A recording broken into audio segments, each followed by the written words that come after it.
Okay, guys, we are going to get right into this. I am here with Addie Ganley. How are you, Addie? Good. I'm so glad to be here. I'm so excited to have you. Addie has the site addieganley.com as well as Frugal Fanatic. And I gave a little bit of an intro in the beginning, but Addie, if you could tell my audience a little bit more about yourself and your site, I would love it. Sure. So I actually have a frugal site called frugalfanatic.com, which I started way back in like 2011 as a hobby. And it just kind of talks about frugal living and staying on a budget and stuff like that. And after about 2 years into it, I kind of got serious and thought, like, if I'm going to be spending this time away from my family, then I need to monetize what I'm doing. So that's kind of what led me to where I'm at today. So last year, I launched my second site called addieganley.com, and it teaches people how to profit using a blog as a platform. And it specifically focuses on like affiliate marketing and leveraging Pinterest, because that's really what like took my frugal blog to the next level. Okay, and I'm super excited to learn more about that. Just because Pinterest drives so much traffic. You must see the same thing over at Frugal Fanatic, correct? Yeah, with my frugal site, it kind of just like it runs on autopilot a lot because I really built these systems with Pinterest. So I really don't do a lot on that site as much as like I used to do. But a lot of the traffic, like I don't even know, maybe even 90% of it now is just from Pinterest. Yes, I absolutely Yeah. understand. So, what would you say was the toughest thing about blogging? How long have you had Frugal Fanatic for? So it'll be, I guess, almost 6 years. Like probably this summer, I think it's 6 years. Okay, so you grew up Um, with Pinterest, just like me. Yeah. I feel like I was like, I know what people always say, like an early adopter. I did wait a little bit. Like it came around and I was like, oh, not another platform. Like I don't want to do this. And I kind of hopped on and I'm glad that I did because that's really what like took my blog to a business online. Yes, yes. So, what would you say is the toughest thing you've dealt with as far as for blogging?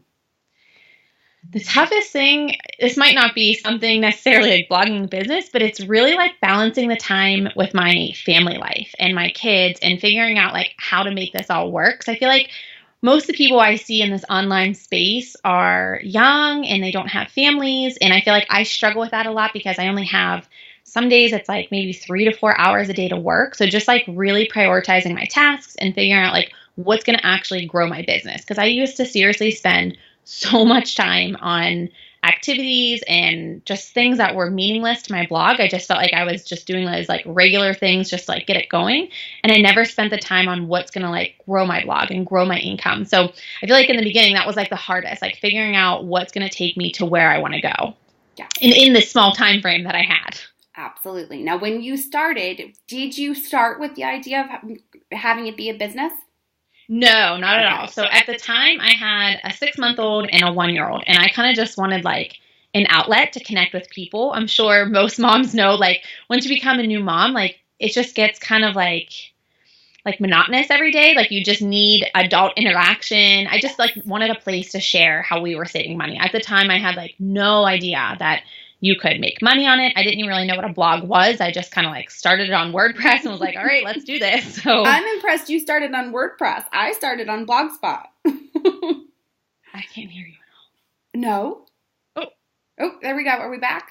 yes. Okay, sorry. I don't know what happened. Sorry about that. That's okay. No, I said I'm impressed that you started on WordPress because I was actually started on Blogspot myself. Yeah, I feel like I looked at a couple blogs first and I was like, oh, well, this is what you do. Like, I didn't even know there was a free option. I just kind of saw that and was like, yep, that's it. That's what I'll do. So I just immediately started with my own like hosted site. So smart. Yes. I think Yeah. that, yeah, because that was one of the biggest things was actually transitioning over, I think, for me was such a nightmare. Yeah, that's what I feel like a lot of people ask me now. And I'm like, well, if you're going to be in it for the long run and you want it to be business, like just go to your own hosted site first. Yes. I actually did a podcast interview in the very beginning when I started out with Melissa Jado that it was all about that, why mompreneurs should have a WP site. Absolutely. So Yeah. where do you feel like your strengths lies? So for me, I feel like my strengths are figuring out like the systems and the processes that are the most important to grow my blog and business. Like I said, I used to waste so much time on stuff. And now I feel like I've realized like 80% of what I need to do is going to bring in like the most business or my most income or spending the amount of time I have. And I feel like my strengths are figuring out like those processes and then having them run almost on like autopilot. Because again, I don't have a lot of time to spend. So I feel like I'm always testing like, okay, what email course will get them to this product, or what sponsor can I get that will help me to take my blog to the next level and earn more money and just like keep my authentic voice. Like I feel like I'm always just looking for something that I can put in place that'll grow my business without me having to put in so much time. Yes. I think once I figured out that I needed systems in place, it made such a huge difference, because it was easier then too to kind of hand it off to someone else to help with things where in the past I could never do that. Yeah, and I feel like also like diversifying what I've done. Like I feel like I started like most bloggers, like I put ads on my site to make money, or I did a little bit of affiliate marketing, or a little bit of this. And I feel like figuring out like what works for my business and not just focusing on like, okay, well, someone else did this to make money, I'm going to do that. Or someone did this, like really figuring out what is best for me, my family life, my business, and just using that and running with that. Perfect. So that actually gets into my next question. What does your income look like? Is it kind of all in one area? Do you have your eggs in all in one basket, or is it kind of spread out, diversified? So for me, it's definitely diversified. I feel like it's like constantly evolving. Like last year, the main income was like affiliate marketing. That was probably, I think it was over 50% last year. Okay. And then I launched my first course last year. So courses was a little bit. I had a little bit of sponsored posts. I still have some ads on my Frugal site.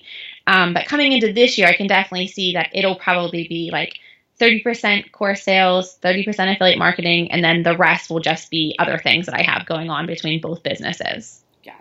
No, that makes total sense. And now tell me a little bit about the courses that you have. You mentioned it quickly that it's about 30% of your income. Mm-hmm. What courses do you have? So I have, the first one I launched last year was called Blog Audience Formula. And that was the very first course I ever launched. And it was an open close launch. And I just did it like the one time.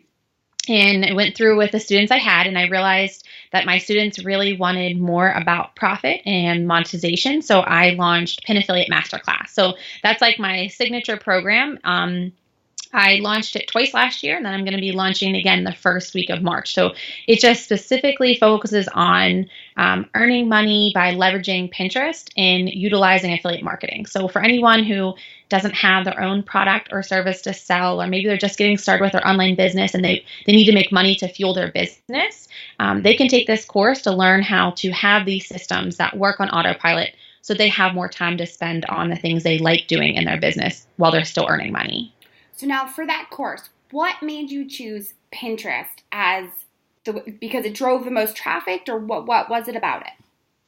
Well, for me, Pinterest, I always call it like the game changer. Like that's what made my business go from like hobby to pro blogging and actually having a business.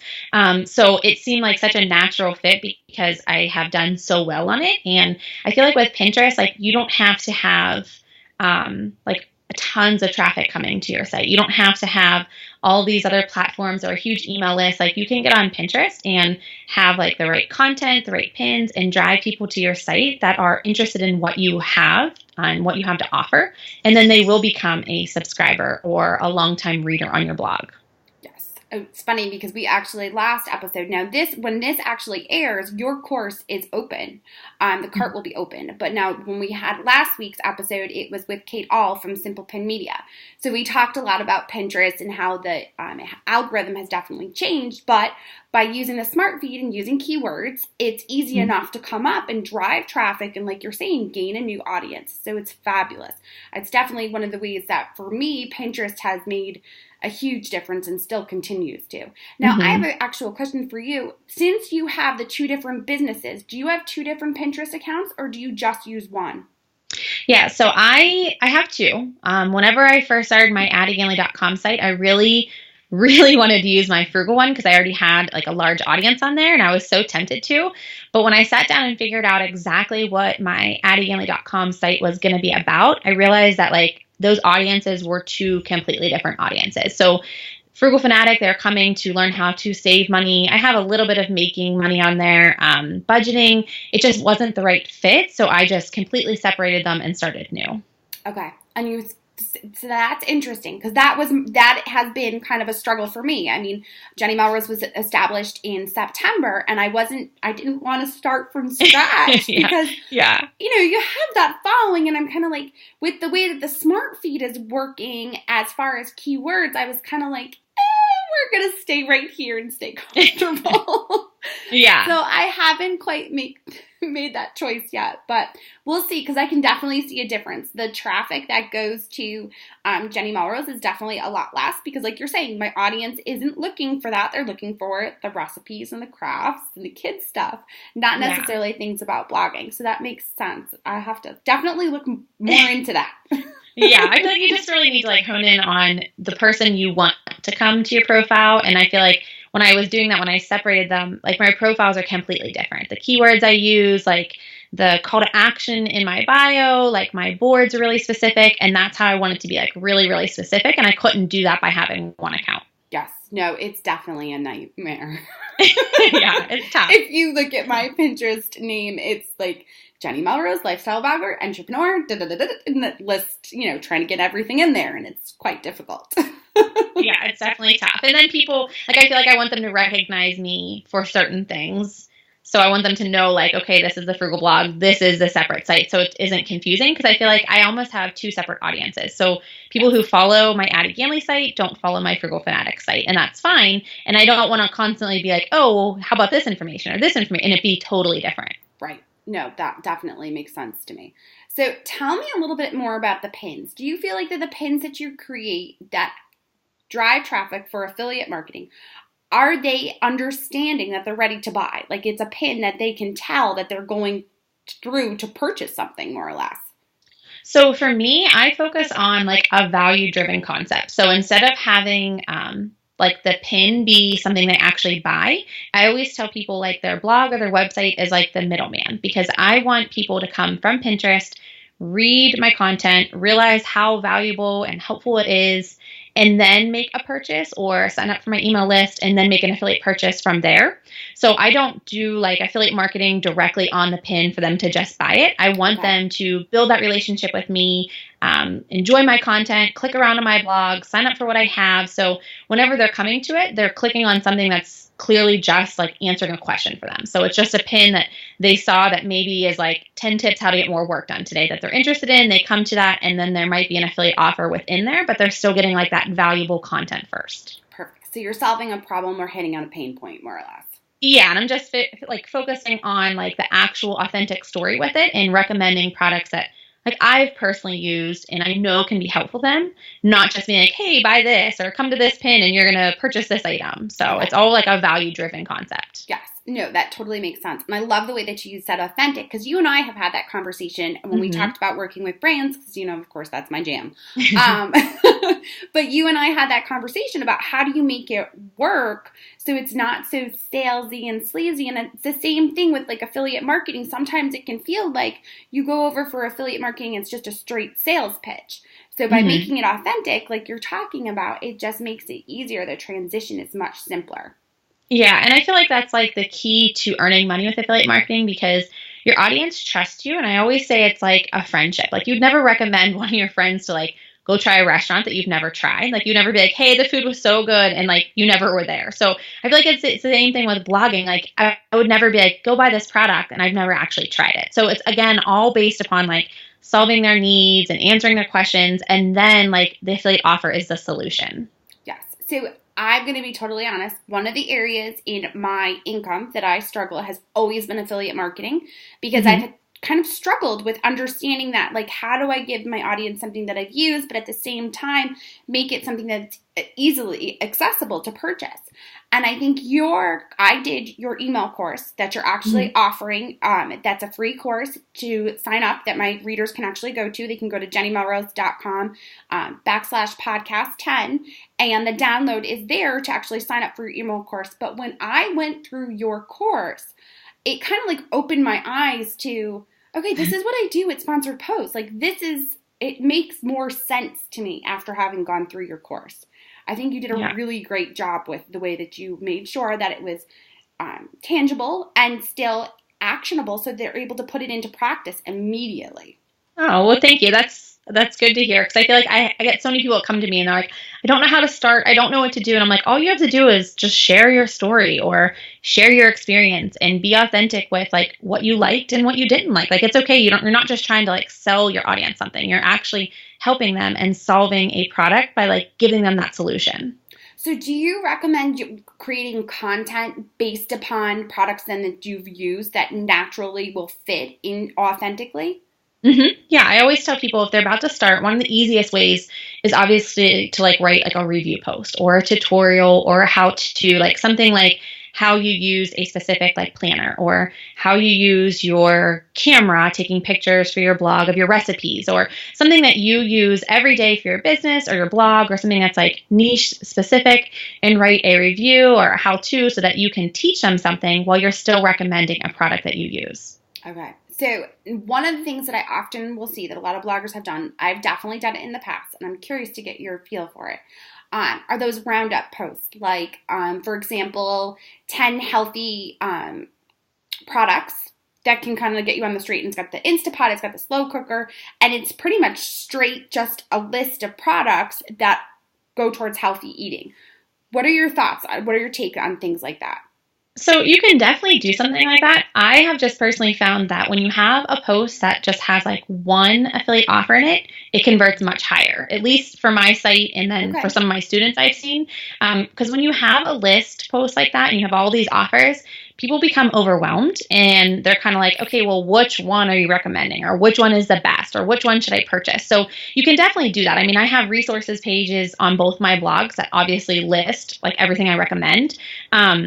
And people are more drawn to a list post, especially from Pinterest. Like they want to come over and see that.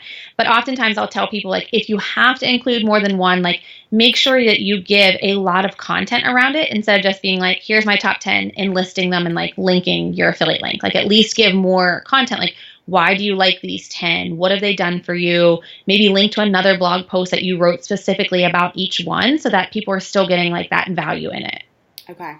That makes total sense. Yes, because I think, honestly, the highest converting post that I have isn't even necessarily one that gets a ton of traffic. It's one where I listed maybe to a couple of the like materials that I used. It's actually for a high chair tutu. Oh, nice. Yes. We're very girly over here with two girls. So, and that is definitely, it's the tool. That tool gets purchased constantly. And I think I only linked maybe one other piece because it's not a complicated thing to create and it had minimal products. So that makes sense as far as having only a couple, maybe like 1 to 2 call to actions at the most to click through. Yeah, otherwise it's just like confusing and overwhelming. And I feel like someone coming to that post, like they want to know how to do that. They're going to purchase it. But if you had a list like, oh, you can do this and this and that, it just becomes like overwhelmed and stressful and people don't even know what to click on. Yes. Okay. I love that advice. Excellent. So tell me more about the course. I am dying to get inside to take like, cause I am like on edge waiting for you to open cart. And at this point, when this is airing, cart is open. So give us a little bit more information about your course. How many modules? Are they video? What does it consist of? So there are 6 core modules, and that includes like tech trainings, actual like step-by-step of like the actual systems that I have in place on both of my sites to make money with affiliate marketing. There's bonuses, and then this time around there's going to be 3 different levels. So there's VIP, which comes with like the private community, because I feel like that's a huge part of my course is having that community. There's a second level, which is elite, where you can be in like a small group program to help you stay accountable and focused and get through the course. And then there's a boss tier where you actually can have like one-on-one strategy calls with me to make sure that you are doing exactly what you need to do to increase your affiliate income. So there's a lot going on. There's early bird this time. The cart's only open for 1 week, so it's only open for a limited time. I normally have it open a lot longer, but this time it's going to be pretty short. But it does have like the community, the bonuses, tech trainings. There's a workbook to help you. And then we do like weekly office hours in our Facebook group. Okay. Oh, I love that. Yep. Office hours are a huge hit. For sure. Like I've seen such a difference when it comes to that because they can really get that one-on-one attention that people need. I love that. Now, And for those that are listening to this after and the cart is now closed, you relaunch though often, would you say? How many times a year would you say you look to relaunch? Probably just twice a year with that course. It's like spring and fall. So we'll be open fall of 2017. And do you have a wait list probably available that they can get on if they're listening to this afterwards? Yeah, I do. Yeah, if it's over, it's pinaffiliatemasterclass.com, and you can just sign up right there to be on like the lead VIP list. Okay, perfect. That sounds great. Well, Addie, tell me, so one of my, I always get giddy about it because I get excited. But one of my favorite questions to ask are your projections for 2017. Where do you see things going, blogging-wise? Personally, I think 2017, I would say more like one-on-one and actual interaction with your audience. I feel like a lot of people when it comes to blogging, and I know because I did the same thing, I like hid behind my blog for years upon years. I didn't want like a picture.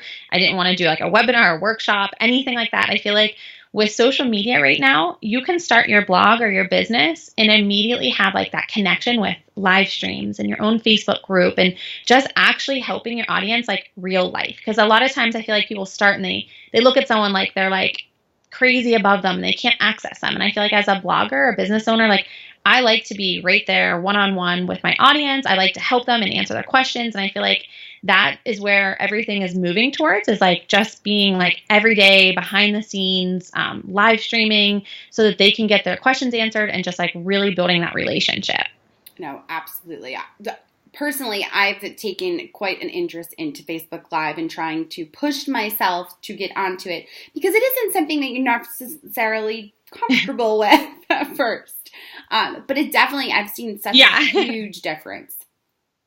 Yes. So, yeah, definitely. Well, for all of those that are looking to sign up for looking to learn more about affiliate marketing, Addie has her free email course that, again, you can find at jennymelrose.com/podcast10.